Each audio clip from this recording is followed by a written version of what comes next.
não é um tema fácil. Falar sobre o Apocalipse, à luz da doutrina espírita, sobre esse livro, o último livro do Novo Testamento, é uma tarefa árdua, bem difícil. Porque o livro apresenta dificuldades enormes. Por culpa do autor? Não.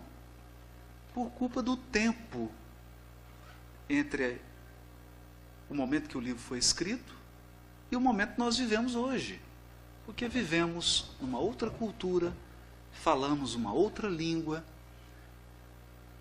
vivemos um momento da história da humanidade completamente diferente do momento em que esse livro foi escrito. É natural, então, que o livro apresente desafios à nossa compreensão. Um abismo cultural de 2000 anos que nós precisamos romper, precisamos ultrapassar, criar pontes que nos possibilitem ter acesso ao conteúdo dessa informação, ao conteúdo desse livro, sobretudo o conteúdo espiritual do livro. E nisso, assumimos aqui declaradamente a posição de alunos. Estamos estudando o tema e queremos compartilhar, trazer para a reflexão de cada um.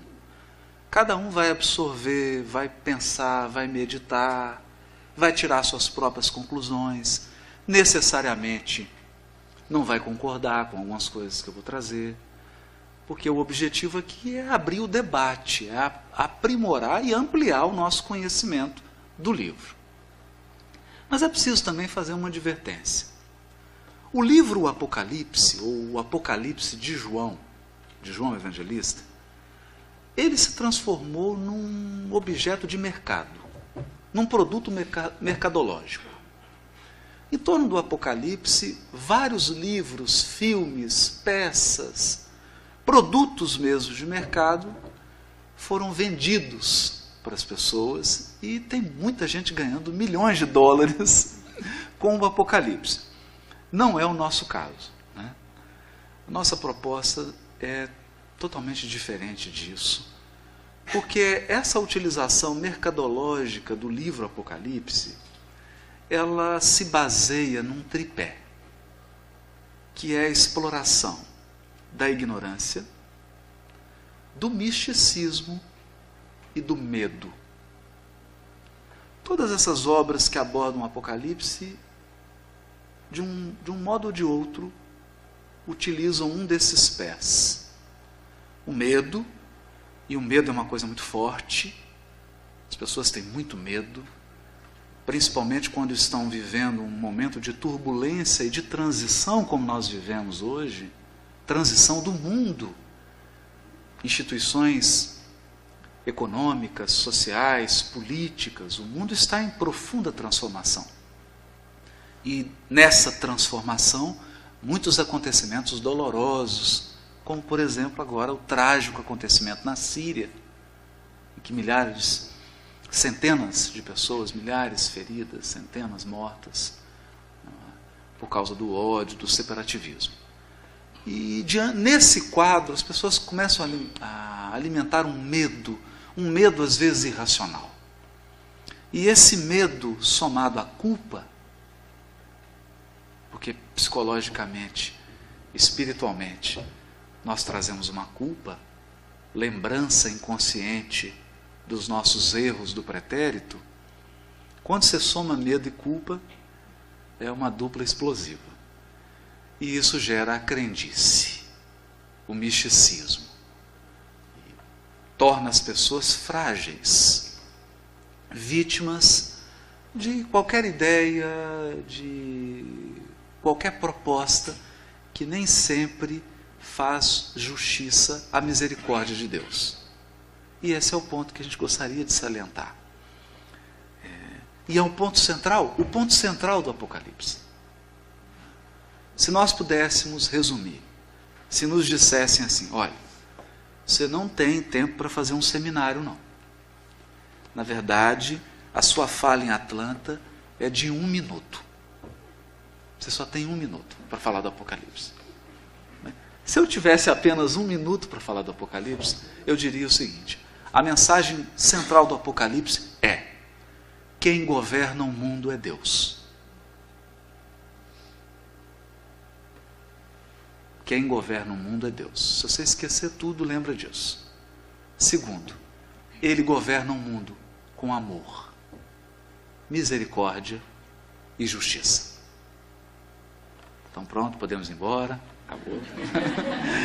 Essa é a mensagem central. É a mensagem central do livro Apocalipse. Mas é também a mensagem central do Espiritismo.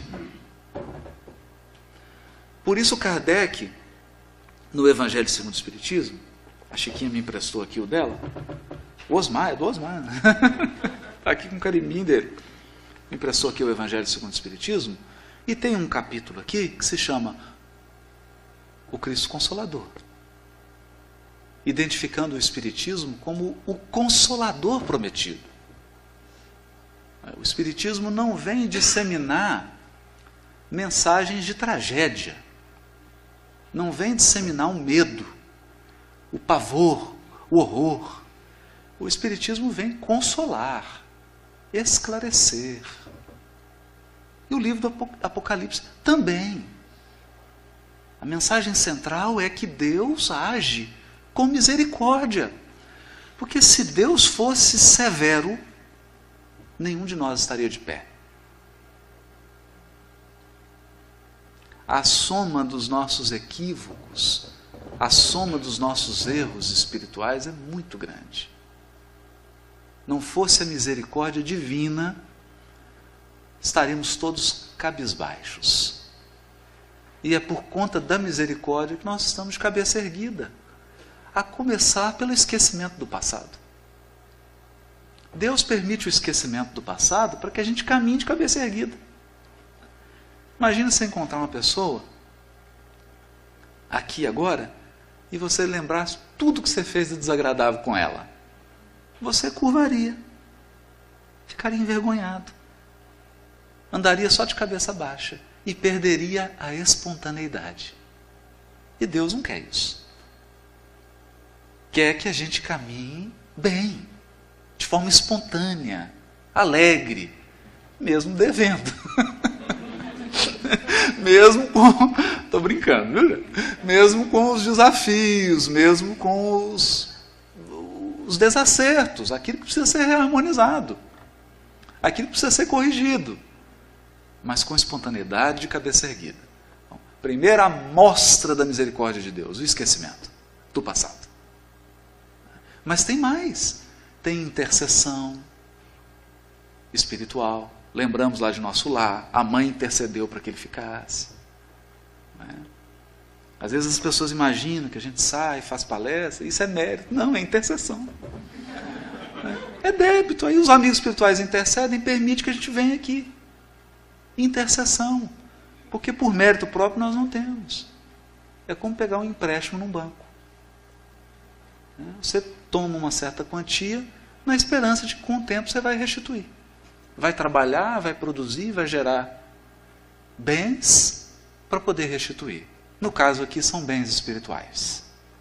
Nós recebemos dádivas, trabalhamos, agimos para multiplicar, restituir e poder construir o nosso patrimônio espiritual. Esse é um outro ponto que tem que ser considerado também. São mensagens que a doutrina espírita traz e que estão no Apocalipse. Nós vamos ver isso aqui.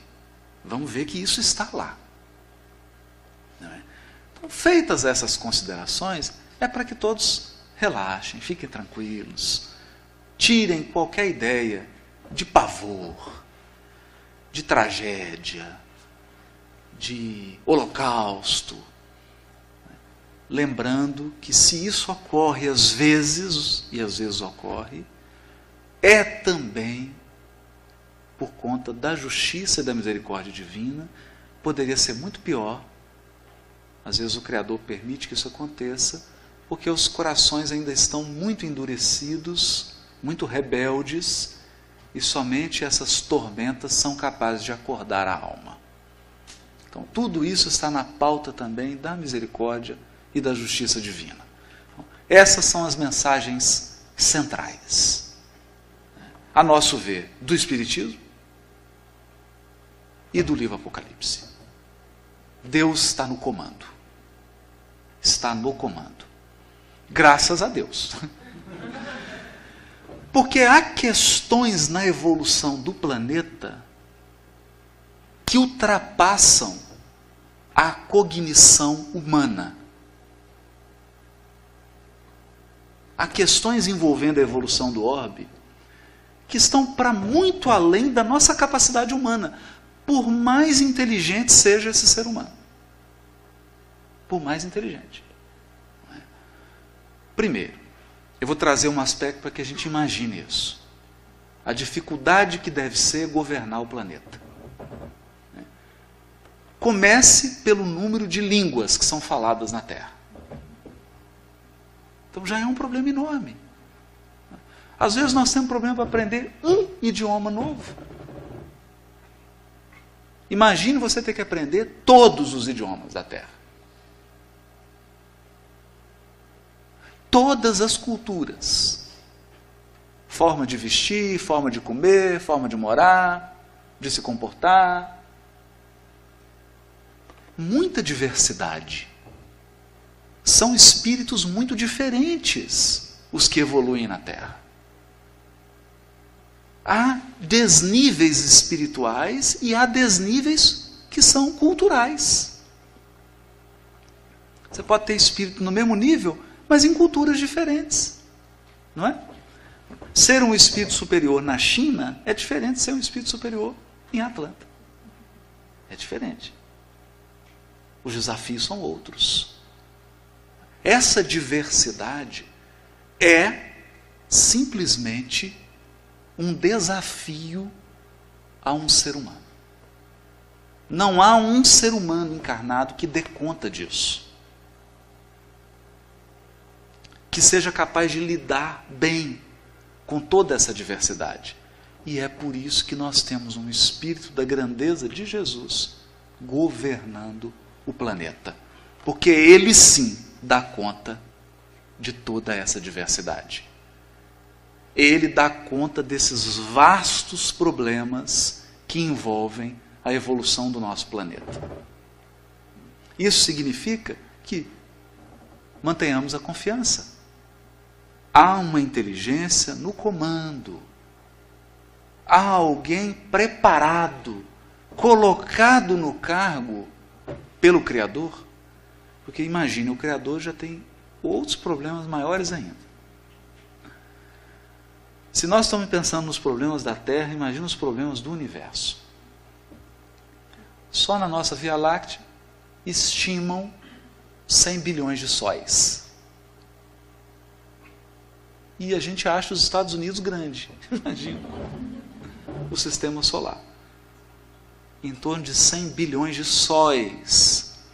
Mas isso é em uma galáxia. Eles calculam mais ou menos em torno de 200 bilhões de galáxias. Nós estamos falando de trilhões de planetas. E eu não estou entrando nem no mundo espiritual, estou falando de planeta físico. Esse é o conjunto de tarefas de Deus. Não é nosso. Então o Criador tem assessores. São esses espíritos que estão num nível ainda incompreensível para nós seres humanos. Nós conhecemos um deles, Jesus. Está lá na questão 625. Ele é responsável pela Terra. As coisas estão em ordem. Está tudo dentro de um comando, de uma diretiva. Mas as coisas não nascem prontas. Então, essa é uma outra mensagem do Apocalipse. Reparem que nessa primeira parte, antes do almoço, eu vou trabalhar apenas as ideias centrais do Apocalipse. Depois nós vamos entrando mais profundamente. Eu trouxe até uns slides, mas para a segunda parte. Agora nós estamos trabalhando aquilo que não pode ser esquecido. Então vamos lá. Quem governa o mundo? Deus. Mas não é só o mundo, não, é o universo inteiro. É a criação infinita. E é algo que já nos atordoa no início de um livro dos Espíritos. Porque parece lógico, você abre o livro dos Espíritos, imagine que você é uma pessoa que está abrindo pela primeira vez, eu vou ver que obra que é essa aqui. Livro dos Espíritos, vamos ver o que é isso aqui. Você abre no livro primeiro, causas primeiras, capítulo primeiro, tudo primeiro. E você também é o primeiro que está, pela primeira vez, está abrindo. Vamos lá no 1, que é Deus. Deixou aberto, não? Deus é a inteligência suprema. Eu adoro isso aqui. Porque não falou assim, Deus é uma força, é uma energia. Não. Deus é uma pessoa. Isso é forte. Ele é alguém que pensa. Mas ele não simplesmente pensa, não. Ele é o maior pensante do universo. Ele é a inteligência máxima. Você se acha inteligente? Você não viu Deus. Você não viu Deus. A pessoa fala, eu sou muito inteligente, eu já li a enciclopédia britânica toda. E eu todos os dias eu passo 3 horas em frente ao Google só pesquisando as coisas. Ah, que maravilha. No máximo você sabe coisas da Terra. E dos outros? E do universo infinito? Bom, Deus é a inteligência suprema. Então, olha, tem alguém pensando. Alguém pensa esse universo. E é a inteligência suprema. E mais, ele é a causa primária. Primária. Porque tem causas secundárias. Né?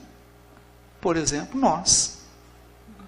Eu posso ser causa de muitas coisas, boas e ruins. O Criador permite que a gente também seja causa, mas do universo ele é a causa primária.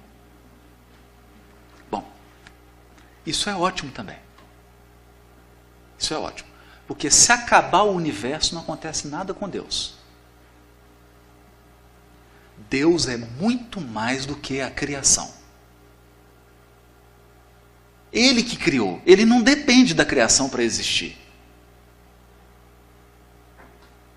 Então nós estamos falando que Deus é transcendente. Você pode somar todas as galáxias, tudo, isso não é Deus, isso é panteísmo. Você achar que Deus é a soma dos planetas, a soma das energias, é uma força, isso tudo é efeito. Tudo é efeito. Na doutrina espírita nós aprendemos, Deus não é energia elétrica, você põe a mão lá na tomada, toma choque, não. Deus é um ser. Se o universo acabar, ele fica. Porque ele não é o universo. O universo foi criado por ele. Ele é mais.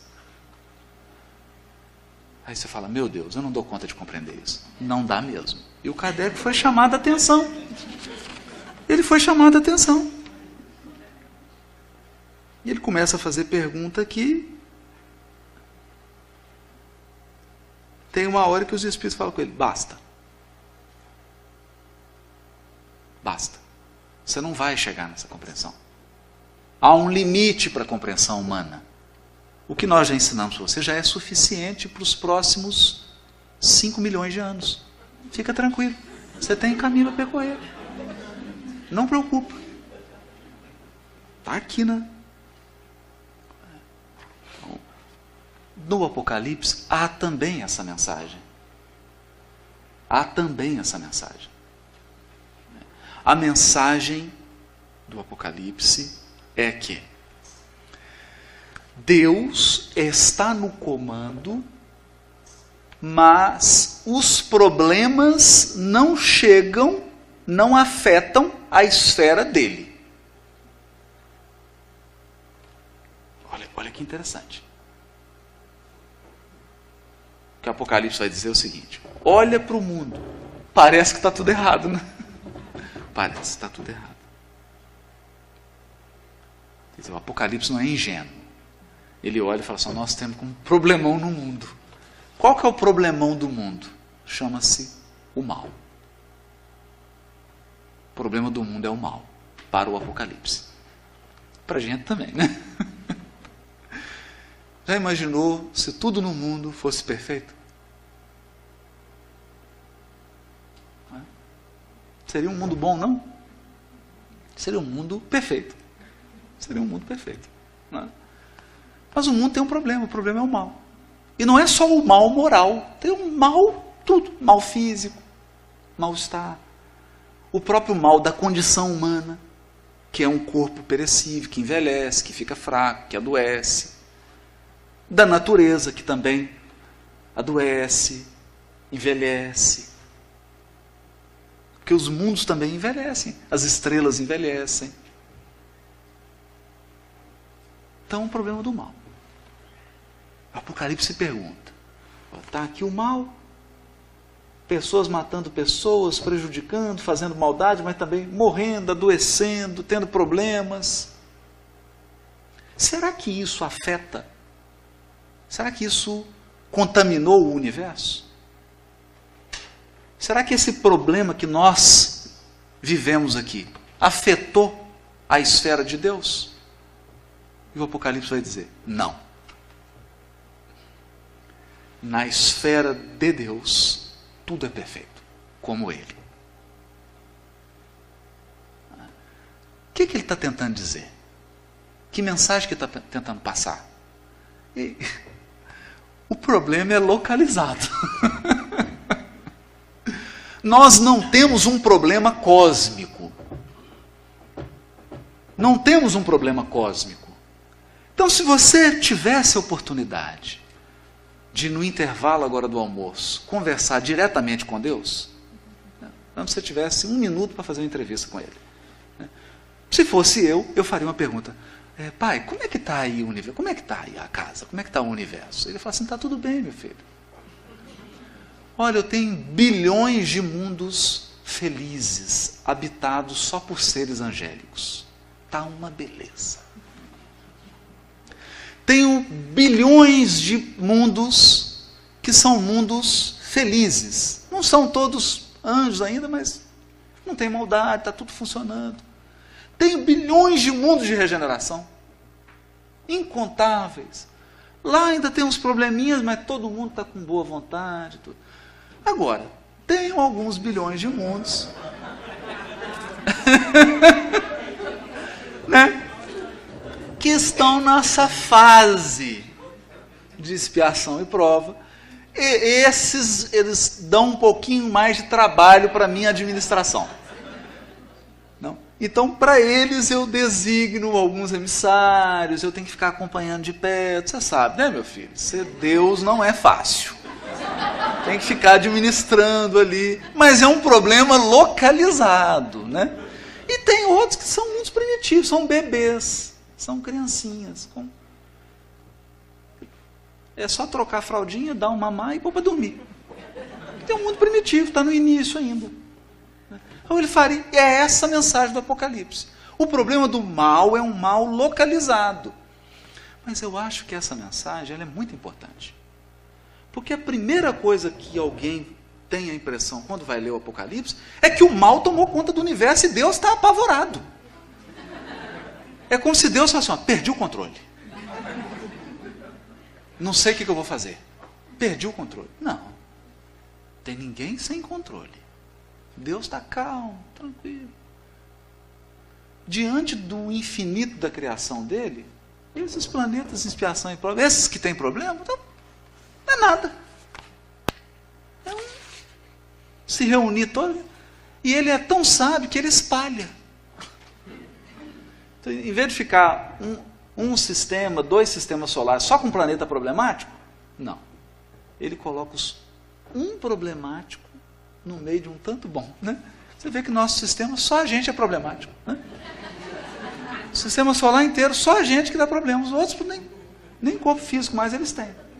Já está as coisas resolvidas.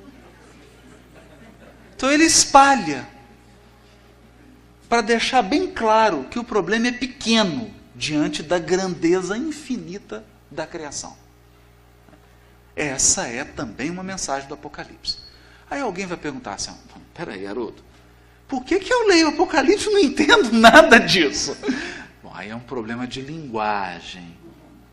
A linguagem da doutrina espírita é uma linguagem direta, objetiva. A linguagem do Apocalipse é uma linguagem simbólica, cheia de metáfora.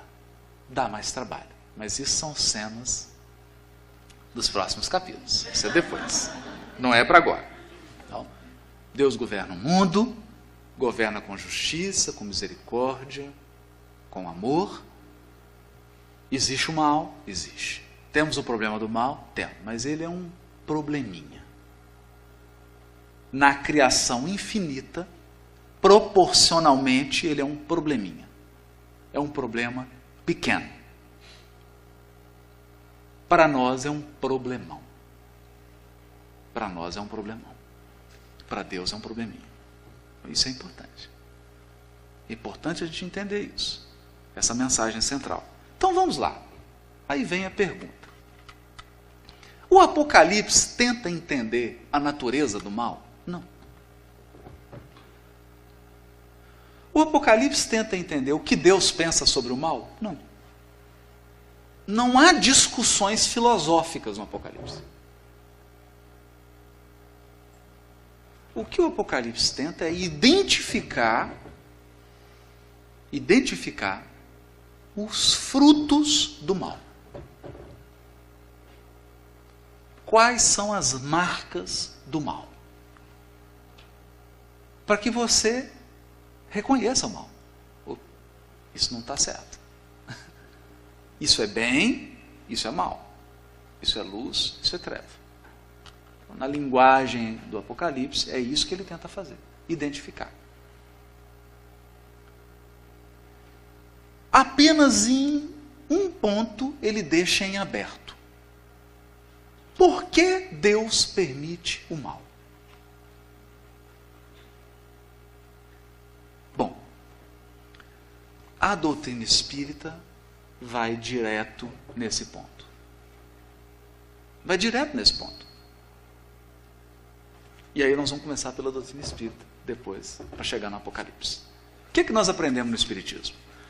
Seria muito mais simples Deus fazer um universo assim.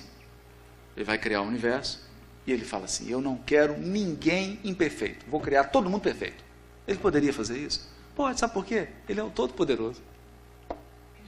Ele pode o que ele quiser.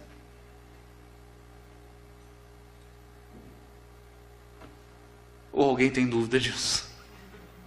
Ele é o Criador. Deus pode o que ele quiser. Mas ele criou leis para reger o universo. Um momento agora. Vamos apertar o cinto, muita calma, que agora nós vamos precisar pensar um pouquinho. Quando Deus, que é todo-poderoso, que pode, em tese, fazer tudo o que Ele quiser, e tem poder para fazer tudo o que Ele quiser, criou leis, o que Deus fez com Ele mesmo? Limitou Ele mesmo.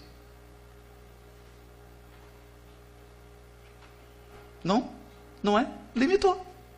Quando Deus criou as leis, o primeiro a obedecer é Ele.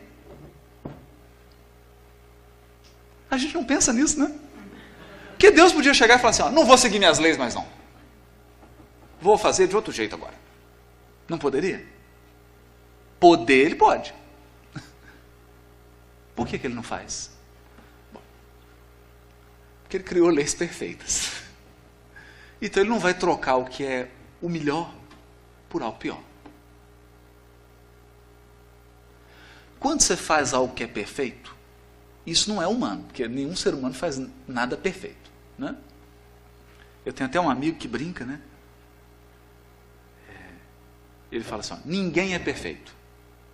Ninguém é perfeito. Quem é você? Eu sou ninguém. Ninguém é perfeito. Falam essa brincadeirinha. Mas isso é uma brincadeira. Nenhum ser humano é capaz de fazer algo perfeito. Você faz algo hoje que você acha que é o máximo e realmente pode ser o máximo. daqui 10 anos o máximo já não é o máximo mais. Já tem um outro máximo. Isso não acontece com Deus. Quando Ele faz algo é o máximo mesmo, e é o máximo para sempre. Então Ele criou leis perfeitas, mas limitou. E nessas leis, Ele tomou uma decisão. Kardec vai questionar isso. Depois eu peço, quem quiser dar uma relida, uma relembrada, né? Tem uma hora que o Kardec fala assim, por que ele não fez assim? Aí o Espírito fala com ele, você está querendo que Deus preste conta para você? Você está querendo que Deus preste conta para você? Então se alguém me perguntar, mas por que Deus decidiu? Eu não sei. No dia que a gente tiver a oportunidade de chegar lá na condição de conversar com Ele, nós vamos perguntar. Não sabemos. Ele tomou uma decisão. A decisão dele é, eu não vou criar meus filhos perfeitos. Eu vou criá-los simples e ignorantes. E vou aperfeiçoá-los no tempo.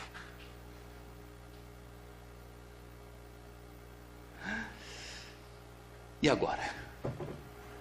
Deus criou um problemão para ele. Sabe por que é o problemão?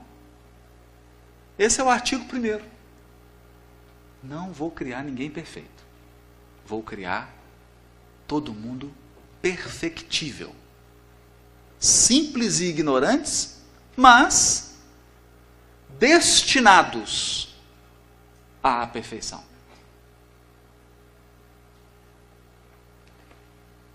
É uma decisão.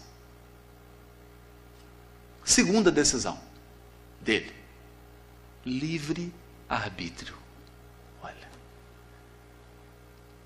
que ele poderia falar assim, eu vou criar meus filhos, mas ninguém vai me desobedecer. Não vai ter opção. É o que eu quero e pronto. Mas ele não quis assim. Ele quis o livre-arbítrio. Com esses 2 artigos da lei divina, da constituição do universo, né? Aqui nós temos 13 emendas. Né? As leis divinas devem ter menos emenda ainda. É um negócio resumido para danar. Bem resumido. Né? A primeira emenda diz isso. Somos criados simples e ignorantes. Então todo mundo começa do zero. Do zero. Máximo de potencial, nada de resultado. O potencial divino está aqui dentro, é uma semente. Está tudo dentro de nós. O potencial divino. Mas não tem nada construído ainda. Nós vamos ter que construir tudo do zero. Do zero. E mais, com livre-arbítrio. Bom, se é com livre-arbítrio, eu, mesmo sendo desse tamanhozinho, pequenininho, posso virar para Deus, que é absoluto, que é o Todo-Poderoso, e falar assim, não concordo. Não vou fazer. E ele fala assim, perfeito, meu filho, eu te respeito.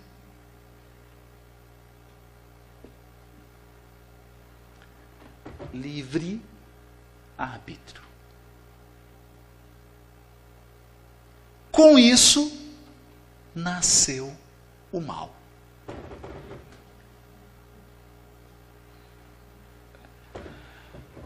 Está difícil isso? Está muito difícil? Tem alguém saindo fumaça na cabeça? Que essas coisas são difíceis mesmo, né? O Apocalipse trata disso. O Apocalipse trata disso. O Apocalipse vai dizer o seguinte: as criaturas têm a absoluta liberdade de discordar de Deus e de escolher o que não é o melhor. Então você fala assim, a vontade de Deus é a mais perfeita? É. Tudo que Ele faz é perfeito? É. Ah, mas eu gosto de porcaria, eu não quero perfeito. Eu quero o ruim. Não quero. Ótimo. E aí surge o quê? Surge o mal. O mal moral. O mal moral. O mal, ignorância. Porque aí eu começo a fazer experimentação, não é? Começo a fazer experimentação. E Deus fica olhando. Mas Deus não faz como alguns pais. Estou te falando, você vai errar. Eu sei, eu tenho mais experiência. Eu te avisei. Não, Deus não faz isso. Não faz, Ele deixa a gente errar. Deixa a gente errar. E quando a gente vem todo machucado, pronto-socorro, né, no corpo de bombeiro aí, né, ele fala, estou aqui, meu filho, para te amparar. O que você concluiu dessa experiência? Eu concluí que o senhor estava certo. Né? Concluí que o melhor mesmo era não ir por aqui, era ir por ali. Oh, meu filho, que coisa boa, né? Não tem recriminação. Não é? Mas você, claro, as leis são leis, sem consequências. Consequências. Nós aprendemos isso no Espiritismo. Não tem, Deus não fica lá bravo, né? Você chega, o que foi, pai? Que o senhor está de cara feia para mim? Você me desobedeceu. Vou te castigar. Não, isso não dá mais. Essas ideias não fazem jus à grandeza de Deus. Então a doutrina espírita vem ensinar que não é assim que Deus age. Ele age assim, vem meu filho, o que você aprendeu dessa lição? Está todo machucado, né? Vem cá que eu vou te curar. Vem cá que eu vou cuidar de você. O que você aprendeu? Eu aprendi que por aqui não dá não. Até chegar um momento de amadurecimento, que Kardec vai chamar de desenvolvimento do senso moral, não é intelectual não. Porque só com o intelecto você pode causar um estrago. Pode causar um estrago. Aliás, né, temos aqui o nosso querido Júlio, que é dessa área, trabalha especificamente nessa área. Uma vez conversando no hospital psiquiátrico espírita com alguns psiquiatras espíritas sobre os casos mais graves do hospital. Aqueles casos de psicopatia das mais tenebrosas. E eles me disseram algo, para mim foi uma lição. Eles disseram assim, para você se transformar num psicopata, você tem que ser muito inteligente. Porque se você for pouco inteligente, você não chega tão fundo. Uma pessoa mais simples, mais ignorante, não vai numa psicopatia. Para desenvolver uma psicopatia profunda, você tem que ter muita inteligência, senão você não dá conta de ficar tão louco.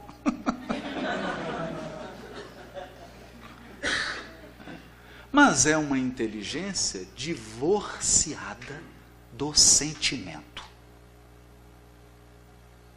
Do sentimento, o sentimento mais simples. O sentimento. Então, uma pessoa mais simples, intelectualmente falando, com uma inteligência mais limitada, mas mais desenvolvida emocionalmente, ela não consegue pegar uma criança e matar. Ela não dá conta. Emocionalmente ela não dá conta, porque ela já desenvolveu um sentimento de amor pela espécie humana. Ela não consegue fazer isso. Aquele que teve um desenvolvimento só intelectual, ele pode atingir os cumes, mas emocionalmente ele não desenvolveu, ele mata sem problema. Ele pratica atos de horror tomando café. Porque ele desvincula emocionalmente da situação. Mas a inteligência dessa criatura é limitada. É limitada. Então ele gera um distúrbio, ele gera um mal, e o que a própria lei divina faz? Traz as consequências para ele. traz as consequências. Então, toda vez que ele age num sentido, uma força contrária da mesma intensidade vem na direção dele. Lei de Newton. Ação e reação. Simples.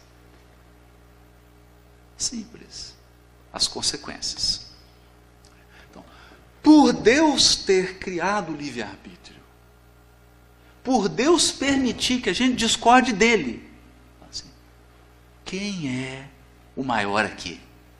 Aí a gente fala, é você, pai. Quem toma as melhores decisões? É você, pai. E o que você vai fazer? Vou agir com a minha cabeça. Basicamente é isso. E ele respeita. Ele respeita. Por isso surge o mal. Surge o mal. Qual a reflexão que o Apocalipse vai trazer? Deus tem poder para esmagar o mal? Tem. Tem poder.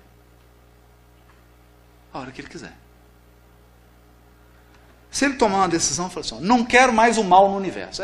Mas você fala, mas pai, não imaginava, os espíritos lá falam, pai, mas são tão poucos planetinhas, é só alguns que tem, eu não quero mais nenhum. Acaba com tudo. O que vai acontecer? Vai ter que esmagar suas criaturas. Porque o mal não está fora, ele está dentro. Zarou, de onde você tirou isso? Tirei da parábola do trigo e do joio. Plantaram o trigo, aí veio o joio. No cochilo veio o joio. Porque o mal vem sempre no cochilo. Gente. O mal é sempre a imprudência, a invigilância, a imperícia. Ele vem no cochilo. Aí veio. O que os servos falaram para o senhor? O senhor quer que a gente arranque esse joio tudo? Fica só trigo? O que o senhor falou? Não, deixai crescer ambos juntos até a ceifa. Deixar crescer junto por quê? Porque aí nós vamos saber o que é bem e o que é mal. Porque às vezes algo que é mal agora pode ser um mal aparente.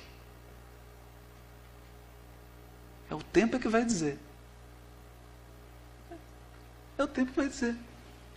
Não é assim? Eu não estou falando do mal moral, da maldade. Não é isso. Maldade é maldade sempre, né? Mas não é isso. Quer ver? Eu vou dar um exemplo. Acontece uma circunstância na sua vida, você estava sonhando de fazer algo e as portas se fecham, você não consegue fazer. Você fala, mas que mal. Puxa vida. Passa 5, 10, 15 anos, você olha para trás e fala assim, graças a Deus que aquela porta se fechou. Não seria bom para mim. Então, aquilo era um mal aparente. E o tempo se encarregou de mostrar que aquilo era um bem. Parecia um mal, mas era um bem. Né? É isso. A própria desencarnação. Te imagina que é um mal, né? Nossa, desencarnar, meu Deus. Que terrível. E os espíritos estão aqui morrendo de rir, né? Porque eles estão pensando assim, ai meu Deus, encarnar. Morrendo de medo de desencarnar e eles com medo de encarnar. Né? Que a coisa aqui não é fácil. Né? Não é fácil. Então, são maus aparentes. Deixa crescer ambos juntos. Aí tem uma outra lição nisso tudo. Deus resolveu utilizar o mal como instrumento pedagógico para educar.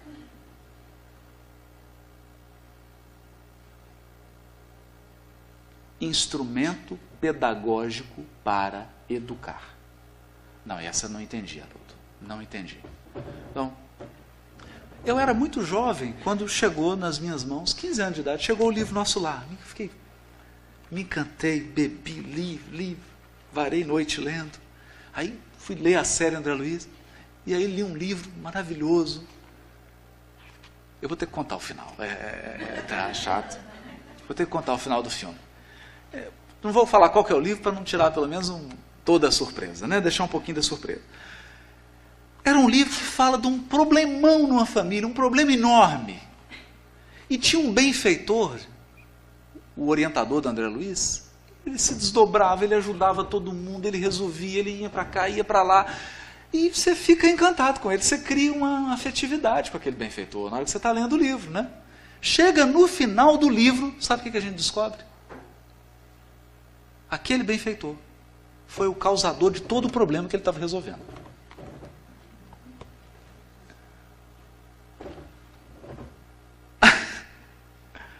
Aí você fala, não entendi. Entendeu?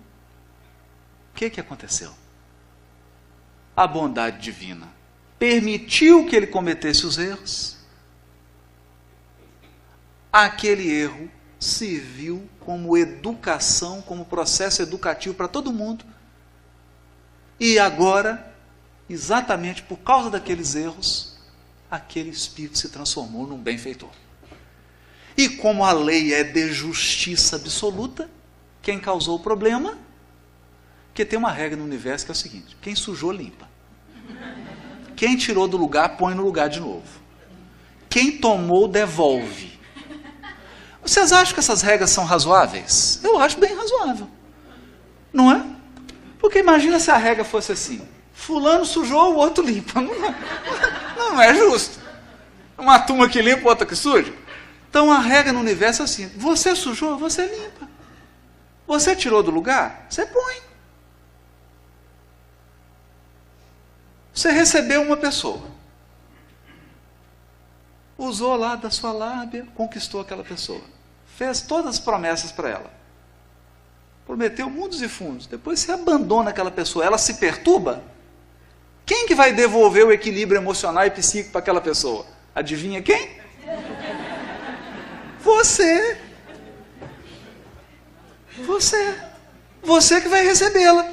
Aí fala, nossa, mas eu sou sem sorte demais. Só tem gente desequilibrada na minha família.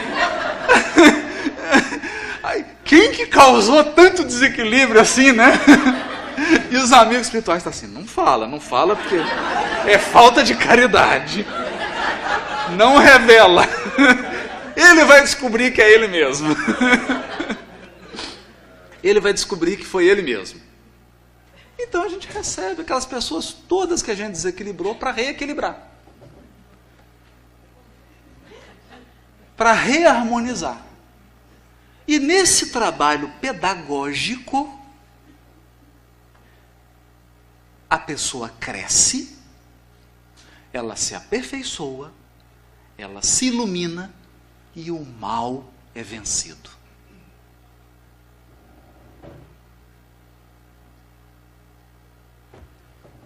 Está ficando mais lógico, não está?